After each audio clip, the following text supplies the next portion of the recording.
Good evening my dear students. मैं R K Tiwari sir अपने R K tutorial में आप सभी का स्वागत करता हूं और उम्मीद करता हूं कि आप सभी लोग अच्छे से होंगे और अपनी पढ़ाई भी अच्छी तरह से कर रहे होंगे।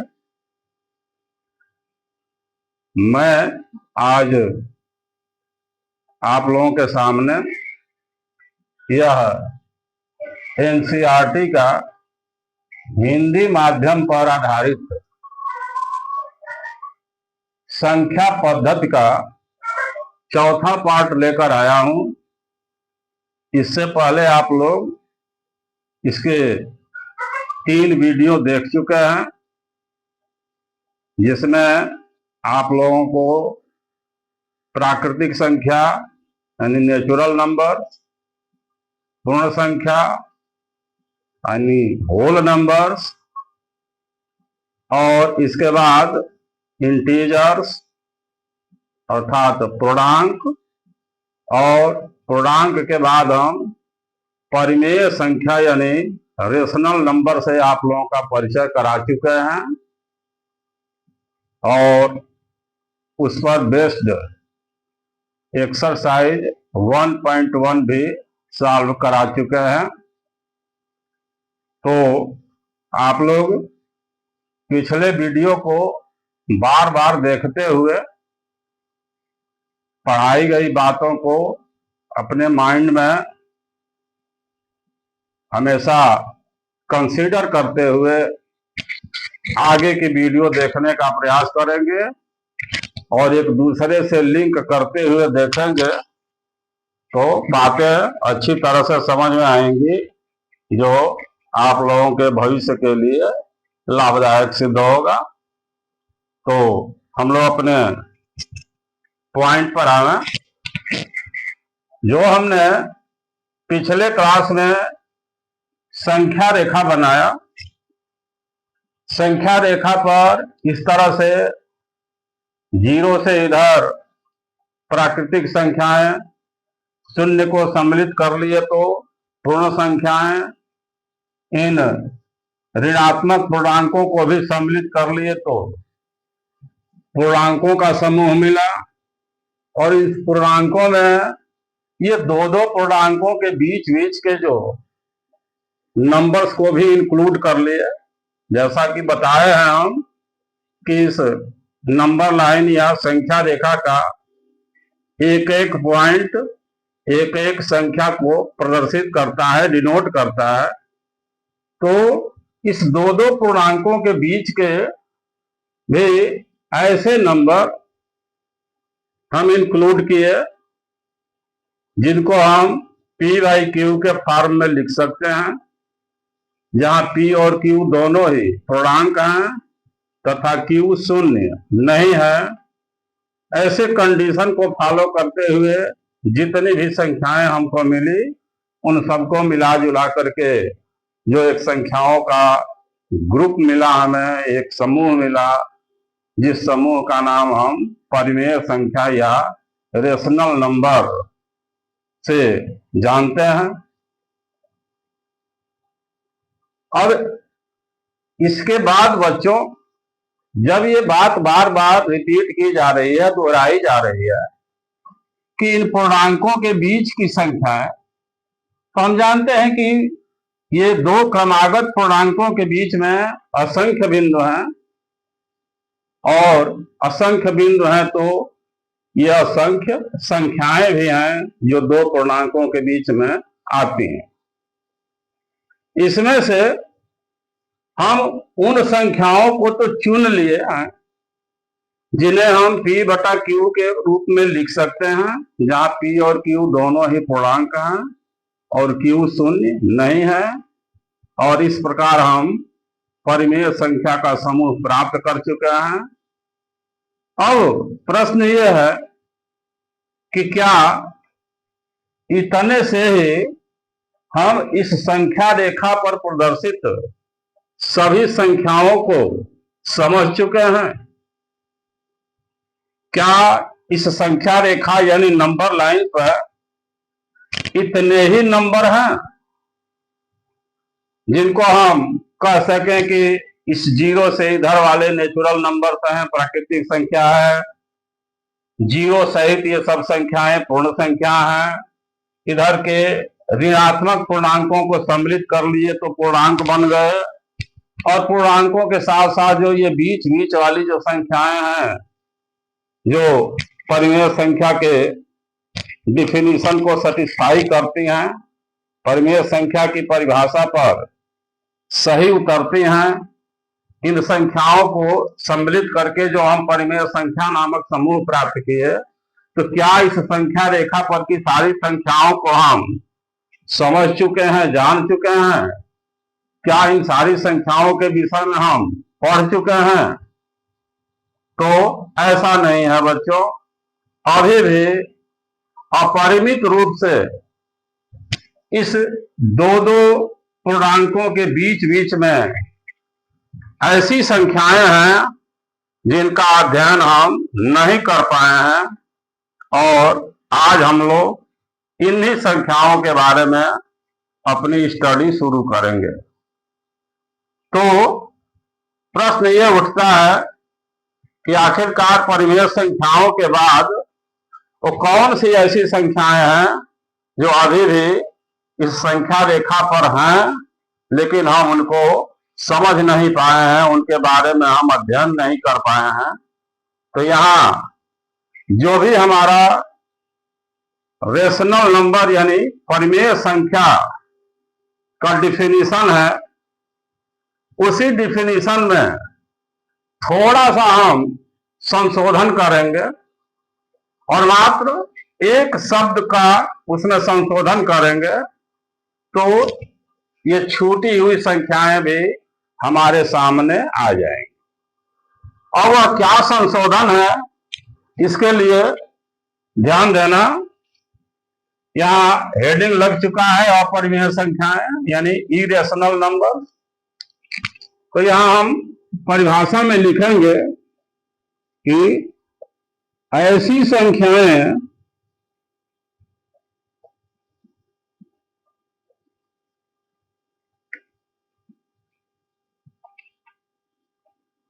जिन्हें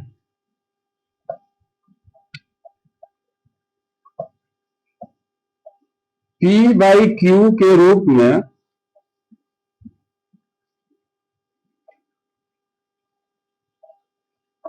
न लिखा जा सके,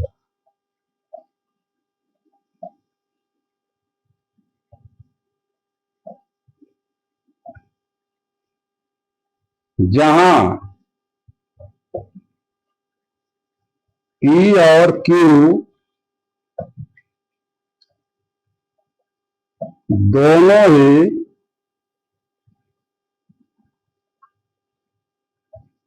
पूर्णांक हों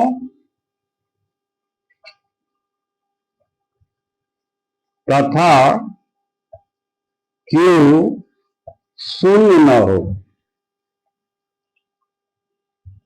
समझ में आ रहा होगा कि केवल परिमेय संख्या में हम लिखते हैं कि ऐसी संख्याएं जिन्हें P/Q के रूप में लिखा जा सके, जहां P और Q दोनों ही पूर्णांक हो तथा Q शून्य न हो। और इसमें हमको इसी सेंटेंस को, इसी डिफिनीशन को निगेटिव बना देना है, नकारात्मक बना देना है कि ऐसी संख्याएं जिन्हें P/Q के रूप में न लिखा जा सके, जहां P और Q दोनों ही पूर्णांक हो तथा Q शून्य न हो। तो ये रही हमारे इस संख्या रेखा पर परिमेय संख्याओं के बाद छूटी हुई संख्याओं की परिभाषा। अब इस परिभाषा से हमें क्या समझ में आता है? मात्र इस परिभाषा को रट लेने से कुछ भी समझ में आने वाला नहीं है, जब तक कि हम इसको उदाहरणों के माध्यम से उन संख्याओं को लिखकर हम नहीं समझ लेते। अब यहां उदाहरण के रूप में हम कुछ संख्याएं लिख रहे हैं और हम बताएंगे भी बच्चों, सब समझ में आएगा। बच्चों यहां तुम लोग इस चिन्ह से परिचित हो,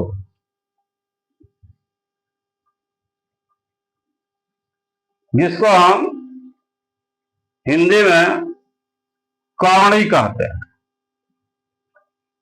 इस करणी चिन्ह के यहां पे कुछ नहीं लिखा है, इसका मतलब यह होता है कि यहां पर 2 लिखा है, और जब यहां पर 2 लिखा है तो यह चिन्ह लगा करके इसके अंदर कोई भी हम संख्या लिख दें तो इसका अर्थ यही निकलता है कि हम उस संख्या का द्वितीय मूल लिख रहे हैं। और द्वितीय मूल भी नहीं अगर समझ में आ रहा हो बच्चों, तो आप लोग वर्गमूल शब्द से परिचित होंगे। जब भी हम किसी संख्या का वर्गमूल निकालते हैं, स्क्वायर रूट निकालते हैं, तो उस वर्गमूल या स्क्वायर रूट को ही हम दूसरे शब्दों में द्वितीय मूल कहते हैं। और द्वितीय मूल के लिए यहां पर हमको 2 लिखने की कोई जरूरत नहीं पड़ती, लेकिन यहां द्वितीय मूल के बाद अगर हमको तृतीय मूल निकालना हो, चतुर्थ मूल निकालना हो, पंचम मूल निकालना हो, अष्टम मूल निकालना हो, तब हमें इस संख्या को यहां लिखना आवश्यक हो जाता है। जैसे यहां अगर हम लिख दिए, अगर 3 लिख दिए, मान लो यहां पर हम 4 लिख दिए हैं और यहां लिख दिए 27, तो यहां इसका मतलब हुआ कि हमें 4 का वर्गमूल निकालना है, जिसको हम द्वितीय मूल कह रहे हैं। और यहां 3 लिखा है, इसका मतलब कि हमें 27 का तृतीय मूल निकालना है। और इस तृतीय मूल को हम सिंपल भाषा में घनमूल कहते हैं। वर्गमूल को द्वितीय मूल या द्वितीय मूल को वर्गमूल और तृतीय मूल को घनमूल कहते हैं। इस तरह यहाँ पे 3 के बाद 4, 5, 6, 7, 8, 9, 10 कुछ भी नंबर आ सकता है, और जो भी यहाँ पर नंबर आ जाए तो इसका मतलब यही है कि इस करणी के अंदर जो संख्या लिखी गई है उसका अगर 4 लिखा है, इसका मतलब कि इसका चौथा मूल, 5 लिखा है मतलब इस संख्या का 5वां मूल, 6 लिखा है इसका मतलब कि इस संख्या का 6ठा मूल। इस तरह से हम मूलों को ज्ञात करते हैं। तो जैसे यहां इस पर विचार किया जाए, यहां 4 न लिख करके अगर हम 2 लिखते हैं, यहां 3 लिखते हैं, 5, 7, 10, यानी इस रूट के अंदर, यानी करणी के अंदर हम ऐसी संख्या लिख दें जिसका कि हम वर्गमूल निकालें या द्वितीय मूल निकालें या स्क्वायर रूट निकालें, तो वह स्क्वायर रूट या वर्गमूल हमको पूर्णांक न मिले। फिर से मैं बात को रिपीट कर रहा हूं, ध्यान देना। करणी के अंदर कोई ऐसा नंबर लिखा हो जिसका हम वर्गमूल या द्वितीय मूल या स्क्वायर रूट एक पूर्णांक न प्राप्त कर सके, तो ऐसी संख्याओं को ही हम ये अपरिमेय संख्या कहते हैं। और इसी तरह की जो संख्याएं होती हैं, इनको हम P/Q के फॉर्म में नहीं लिख सकते। मेरी बात समझ में आई होगी। यानी ऐसे प्रत्येक संख्या ऐसी प्रत्येक संख्या जिसका वर्गमूल एक पूर्णांक के रूप में न प्राप्त हो, तो ऐसी संख्याओं को हम अपरिमेय संख्या कहेंगे। अब अपरिमेय संख्या में स्पेशल रूप से ये जो √2 है बच्चों,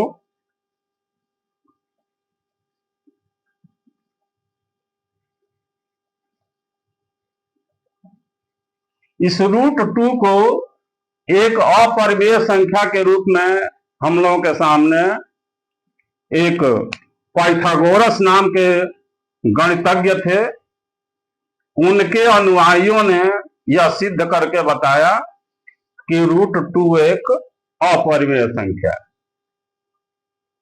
इसके बाद यहां जो आगे हमको संख्याएं दिख रही हैं, और भी संख्याएं मिलेंगी, √11, √12, √13, यानी अब यही समझना है कि ऐसी कोई भी संख्या रूट में लिख दी जाए जिसका पूर्णांक में मान न प्राप्त हो, तो वह अपरिमेय संख्या कहलाएगी। लेकिन इसको हमारे यूनान के, जिसको हम ग्रीस कहते हैं, और वहां के रहने वाले लोगों को हम ग्रीक बोलते हैं, यूनान के ही एक दार्शनिक थे, फिलासफर थे, जिसका नाम था थियोडोर। उस थियोडोर ने इन सारी संख्याओं को अपरिमेय संख्या के रूप में प्रस्तुत किया। इसके साथ ही एक और भी बहुत परिचित संख्या हम लोगों के सामने आती है, पाई।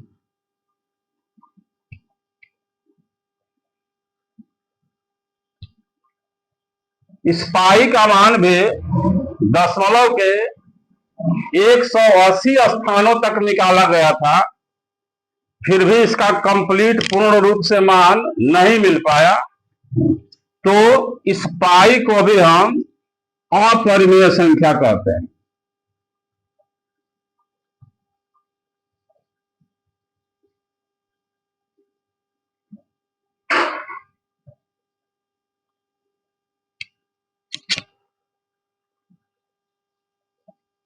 तो अब आप लोगों को अपरिमेय संख्याओं के बारे में कुछ जरूर समझ में आया होगा कि अपरिमेय संख्या का डिफिनीशन तो ऊपर लिखा गया है। सिंपली लिख दिया गया कि ऐसी संख्याएं जिन्हें हम P/Q के रूप में नहीं लिख सकते हैं, जहां P और Q दोनों ही पूर्णांक है तथा Q शून्य नहीं है। ये तो डिफिनीशन हो गया, लेकिन डिफिनीशन से ज्यादा हमें इन संख्याओं को पहचानने की आवश्यकता है कि कोई संख्या हमारे सामने लिखी गई है तो उसको देखते ही देखते हम ये बता सके कि यह परिमेय संख्या है अथवा अपरिमेय संख्या है। यहाँ अपरिमेय संख्याओं को भी अगर ये कंसीडर किया जाए, विचार किया जाए, किस संख्या रेखा पर कितनी अपरिमेय संख्याएं हैं, तो इसका भी आंसर होगा कि संख्या रेखा पर अपरिमित अपरिमेय संख्याएं मिलती। संख्या रेखा पर अपरिमित रूप से अपरिमेय संख्याएं मिलती हैं, क्योंकि देखने से स्पष्ट है कि ये सभी 2, 3, 5, 7, 10 ये सब हमारी जानी पहचानी संख्याएं हैं। केवल इसमें अंतर यह है कि इस पर कर्णी का चिन्ह लगा दिए हम, और कर्णी का चिन्ह लगा देने से ही अगर ये संख्याएं, वैसे तो 2, 3, 5, 7, 10 सब परिमेय संख्या है, लेकिन मात्र कर्णी का चिन्ह लगा देने से ही यह अपरिमेय बन जा रही है। इस तरह की संख्याएं तो इस संख्या रेखा पर बहुत हैं, और उसमें हम कर्णी का चिन्ह लगा लगा करके उन संख्याओं को परिमेय से अपरिमेय में चेंज कर सकते हैं। तो कहने का मतलब यही है कि इस संख्या रेखा पर अपरिमेय संख्याओं की संख्या भी अपरिमित है। वैसे यहाँ एक और चीज मैं बता देना चाहूंगा कि प्रायः गणित में इस पाई के स्थान पर कहीं लिख दिया जाता है 22/7।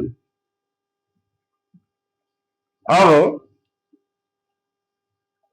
यहाँ स्क्रीनशॉट ले लो, फिर आगे हम बता रहे हैं।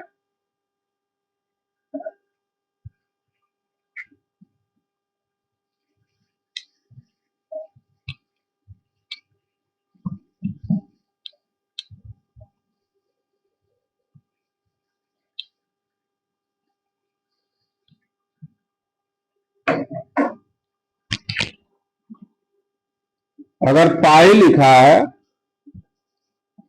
और यहाँ पे 22/7 लिखा है, तो इन दोनों में गणित के प्रश्नों को हल करते समय कहीं पे इसका मान 22/7 रखने को बोल दिया जाता है, कहीं पर इसका मान 3.14 रखने को बोल दिया जाता है। तो लेकिन अगर ये पाई है तो इसको हम कहेंगे अपरिमेय संख्या।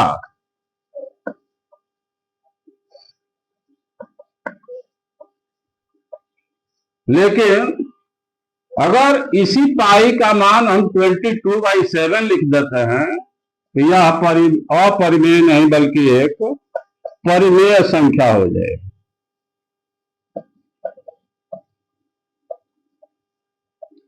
ऐसा क्यों हो जाएगा? इसलिए कि इस फॉर्म में लिखते ही यह संख्या हमारे परिमेय संख्या के परिभाषा को संतुष्ट करने लगती है। यह संख्या P/Q के रूप में है। 22 भी एक पूर्णांक है, 7 भी एक पूर्णांक है, और चूंकि हर में 7 लिखा है तो यहाँ पर इसका हर यानी Q शून्य भी नहीं है। तो कुल मिलाकर के ये जो 22/7 है यह परिमेय संख्या की परिभाषा को संतुष्ट करता है, अतः इसे हम परिमेय संख्या कहेंगे, लेकिन इस पाई को अपरिमेय संख्या कहेंगे। इस तरह से मैं उम्मीद करता हूं कि अब अपरिमेय संख्याओं के कुछ जानकारी आप लोगों को मिल गई होगी। और जैसे ही परिमेय संख्या के बाद हम अपरिमेय संख्याओं पर विचार किए तो फिर से उस नंबर लाइन पर एक बार ध्यान दिया जाए कि अब उस नंबर लाइन पे सिर्फ 2 प्रकार की ही संख्याएं हमको मिलती हैं। कुछ संख्याएं ऐसी होती हैं जो परिमेय होती हैं और कुछ संख्याएं ऐसी होती हैं जो अपरिमेय होती हैं। अगर नंबर लाइन पर संख्या रेखा पर लिखी गई संख्याओं को 2 बड़े बड़े समूह में अगर बांट दिया जाए तो एक समूह बनता है जिसे हम परिमेय संख्याएं कहते हैं, और जो दूसरा समूह बनता है उसे हम अपरिमेय संख्याएं कहते हैं।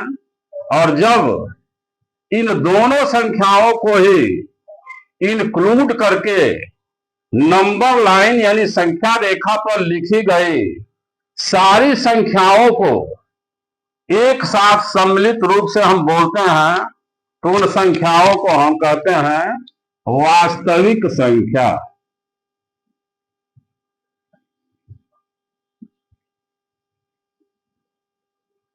वास्तविक संख्या जिसे हम कहते हैं रियल नंबर्स।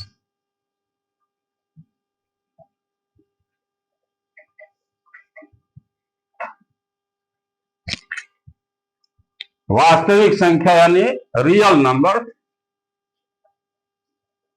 जिसे हम किस तरह डिफाइन करें बच्चों, समझ में आ गई हो ये बात कि संख्या रेखा पर एक एक बिंदुओं द्वारा प्रदर्शित जितनी भी संख्याएं हैं उन सारी संख्याओं को हम वास्तविक संख्या के नाम से संबोधित करते हैं, जानते हैं।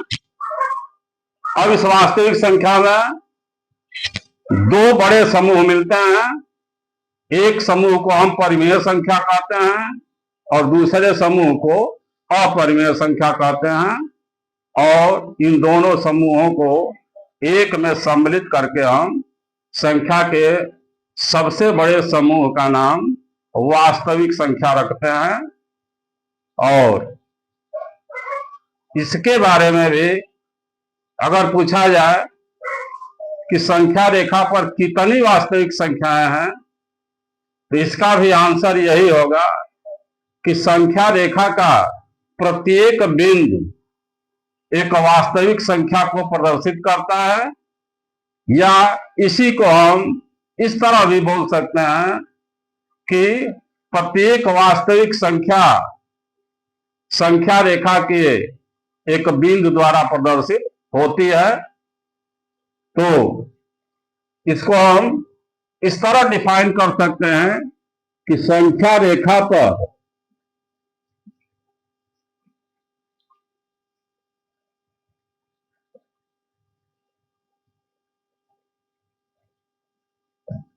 प्रदर्शित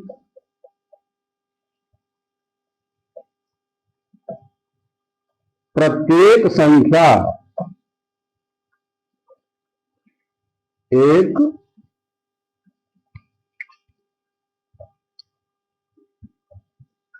वास्तविक संख्या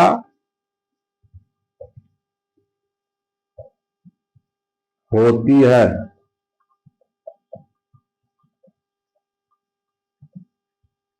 इसको याद रखना बच्चों, संख्या रेखा पर प्रदर्शित प्रत्येक संख्या एक वास्तविक संख्या होती है, चाहे वह संख्या परिमेय हो या वह एक अपरिमेय संख्या हो। इतना जानने के बाद अब हम एनसीईआरटी बुक के एक्सरसाइज 1.2 के कुछ प्रश्नों को हल कराना चाहते हैं। देखा जाए, जहां तक हो जाएगा कर लिया जाए, बाकी नेक्स्ट क्लास में किया जाएगा।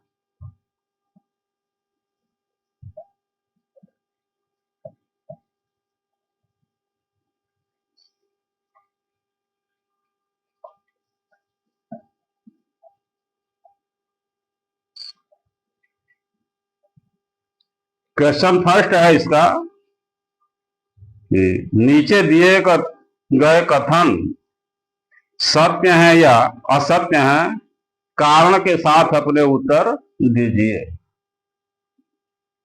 क्वेश्चन लिख दे रहे हैं, इसके बाद हम इसको एक्सप्लेन कर देंगे। पहला है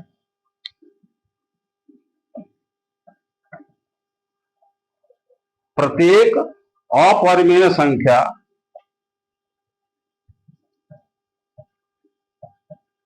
प्रत्येक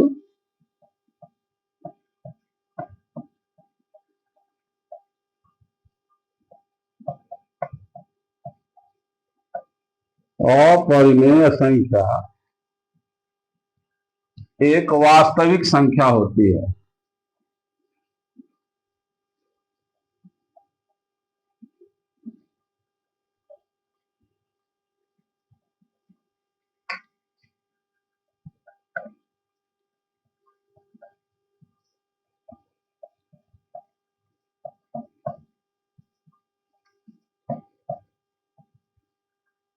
इस स्टेटमेंट को समझ लिया जाए, उसके बाद नेक्स्ट पर विचार किया जाएगा। यहां कह रहा है कि प्रत्येक अपरिमेय संख्या एक वास्तविक संख्या होती है। जैसा बच्चों अभी अभी हम बताए हैं कि संख्या रेखा पर प्रदर्शित सभी संख्याओं को हम केवल दो ही बड़े समूहों में डिवाइड कर सकते हैं। कुछ संख्याएं अपरिमेय होती हैं और कुछ संख्याएं परिमेय होती हैं, और इन दोनों को मिला जुला करके ही जो संख्याओं का बड़ा समूह प्राप्त होता है उसको हम वास्तविक संख्या कहते हैं। यानी इस वास्तविक संख्या के समूह में परिमेय संख्याएं भी सम्मिलित हैं और अपरिमेय संख्याएं भी सम्मिलित हैं। तो चाहे यहाँ पर प्रत्येक अपरिमेय संख्या कहा जाए, चाहे प्रत्येक परिमेय संख्या कहा जाए, ये दोनों तरह की संख्याएं ही एक वास्तविक संख्या होती हैं, अर्थात यह कथन सत्य है।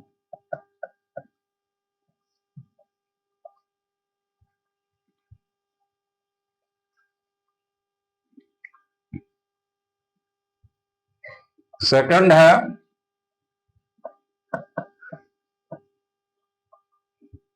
कि संख्या रेखा पर प्रत्येक बिंदु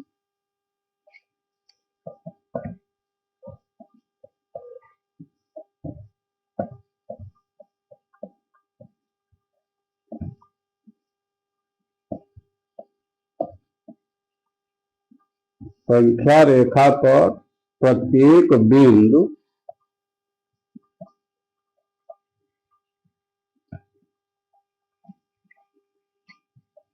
करणी एम के रूप का होता है।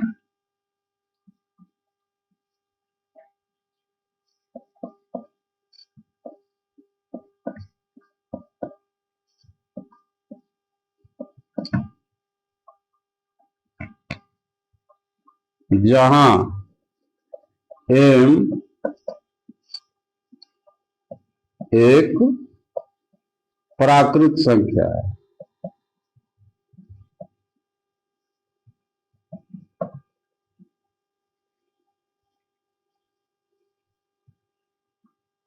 इस प्रश्न को समझना है कि संख्या रेखा पर प्रत्येक बिंदु रूट एम के रूप का होता है। जहां एम क्या है, एक प्राकृतिक संख्या है। प्राकृतिक संख्या होने का मतलब कि ये रूट में 1 2 3 4 5 6 7 यानी जिसको हम धनात्मक पूर्णांक कहते हैं, प्राकृत संख्या कहते हैं, उसमें से कोई हो सकता है एम के स्थान पर। तो यहां अगर हम मान लो कि रूट 4 लिखते हैं, इसका मान हमको 2 मिलेगा।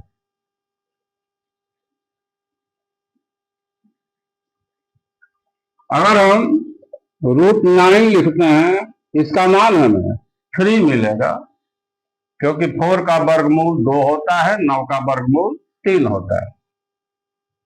तो यहां तक तो बात समझ में आती है कि ये प्राकृत संख्या है। ये जो एम के स्थान पर 4 या 9 लिखे हैं, ये दोनों प्राकृत संख्याएं हैं। और यहाँ संख्या रेखा पर प्रत्येक बिंदु इस रूट एम के रूप का होता है, जहां एम एक प्राकृतिक संख्या है। तो क्या संख्या रेखा पर केवल ये 2 3 क्या इसी टाइप की संख्याएं हमको मिलती हैं? संख्या रेखा पर केवल इस तरह की ही संख्याएं हमको नहीं मिलती हैं, बल्कि हमको ऋणात्मक संख्याएं भी देखने को मिलती हैं। और ऋणात्मक संख्याएं किसी प्राकृत संख्या का वर्गमूल नहीं होंगी। फिर से मैं बात को रिपीट कर दे रहा हूं, अगर ना समझ में आई हो। अगर हम इस रूट के अंदर कोई नेचुरल नंबर लिखते हैं तो उसका वर्गमूल भी तो हमको पॉजिटिव मिलेगा, धनात्मक संख्या मिलेगी। तो क्या हमारे संख्या रेखा पर केवल ये धनात्मक संख्याएं ही हैं कि हमारे संख्या रेखा पर ऋणात्मक संख्याएं भी हैं? निसंदेह संख्या रेखा पर ऋणात्मक संख्याएं भी हैं, और ऋणात्मक संख्याएं किसी प्राकृत संख्या का वर्गमूल नहीं होंगी। इसलिए ये जो स्टेटमेंट है कि संख्या रेखा पर प्रत्येक बिंदु इस रूट एम के रूप का ही होगा, और जहां एम क्या होगा, एक प्राकृत संख्या होगी, यह कथन असत्य हो जाएगा। कारण इसका लिख सकते हो, कारण लिख दो कि क्योंकि ऋणात्मक संख्याएं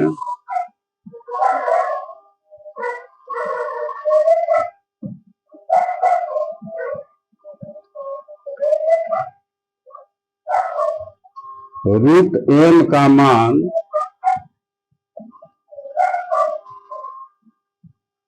नहीं होंगे।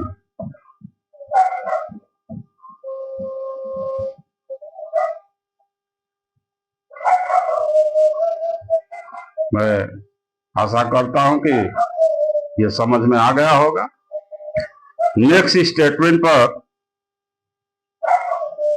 विचार किया जाए, ये आसानी से समझ में आ जाने लायक है कि प्रत्येक वास्तविक संख्या एक परिमेय संख्या होती है।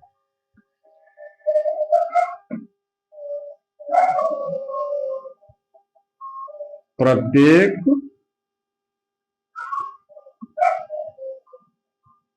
वास्तविक संख्या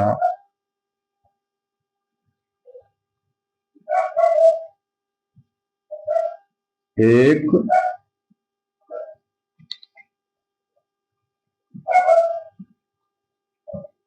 परिमेय संख्या होती है।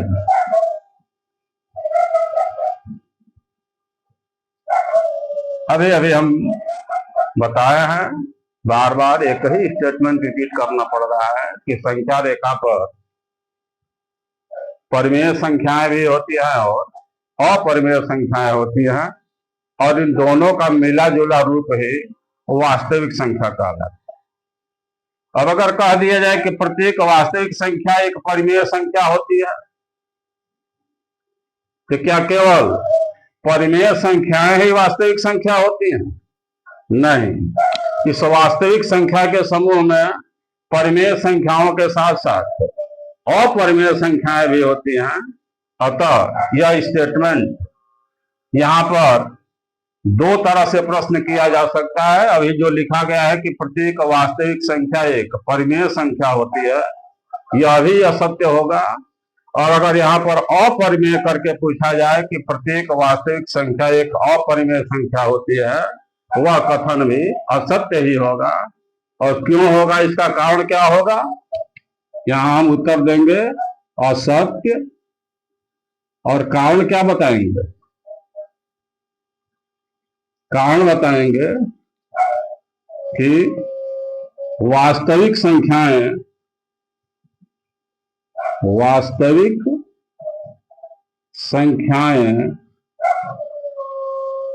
परिमेय और अपरिमेय दोनों होती है। परिमेय व अपरिमेय, यहाँ स्पेस का अभाव पड़ गया बच्चों, छूटे हुए शब्द में यहां लिख देता हूं, वास्तविक संख्याएं परिमेय व अपरिमेय दोनों होती हैं। ये इसका कारण हो गया, और इस कारण से यह कथन असत्य हो गया। तो मैं उम्मीद करता हूं कि आज के वीडियो आप लोगों को पसंद आएगी, मेरी बताई गई सारी बातें समझ में आ गई होंगी। अगर कहीं पर भी कोई शंका हो, संदेह हो, तो आप लोग कमेंट के माध्यम से हमें बताने की कोशिश करेंगे। मैं निसंदेह आप लोगों के शंका का निवारण करूंगा। कोई भी ऐसा टॉपिक नहीं मिलेगा, कोई भी ऐसा क्वेश्चन नहीं मिलेगा जिसको मैं पूरी तरह से आप लोगों को समझा ना दूं। सिर्फ उम्मीद यही है आप लोगों से कि आप लोग मेरे चैनल को सब्सक्राइब करें, लाइक करें, और जो भी आप लोगों के डाउट हों वो अपने डाउट हमको कमेंट के माध्यम से बताने की कोशिश करें, ताकि हमें भी यह समझ में आए, हमें भी सेटिस्फेक्शन मिले कि मैं जो अपने बच्चों को पढ़ा रहा हूँ वह पढ़ाना हमारा सार्थक है। हमारी पढ़ाई गई चीजें हमारे बच्चों के समझ में आती हैं। तो अगर ये मेरी वीडियो पसंद आई हो तो आप लोग मेरे इस चैनल को सब्सक्राइब करें, लाइक करें और अपने दोस्तों में शेयर करें। और इसी के साथ मैं ये वीडियो बंद कर रहा हूं। नेक्स्ट पार्ट में इससे आगे हम लोग बढ़ेंगे और भी जो चीजें हमारे बुक्स में प्रॉब्लम होंगे उनको हम हल करने की कोशिश करेंगे। Thank you watching for my video. Bye.